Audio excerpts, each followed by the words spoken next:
Спри да ядеш тези 3 уж здравословни храни. Те буквално те карат да напълняваш.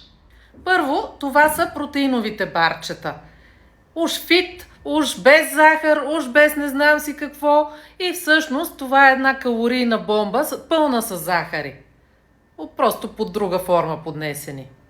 Пълни са с подсладители, палмово масло и тялото се шокира и започва да складира в резултат. Уж хапваш нещо здравословно и един огромен провал за метаболизма ти. Второ, това са зърнените закуски.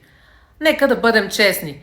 Ако на опаковката пише пълнозърнести, обикновенно 99% това е чист маркетинг. Рязко вдигат инсулина и след един час си отново гладен като вълк. И вместо закуска директно влизаш в режим складирай мазнини. Трето, това са плодовите йогурти. Звучи прекрасно, но в една купичка се съдържат над 5 лъжички захар. И това в никакъв случай не е полезно.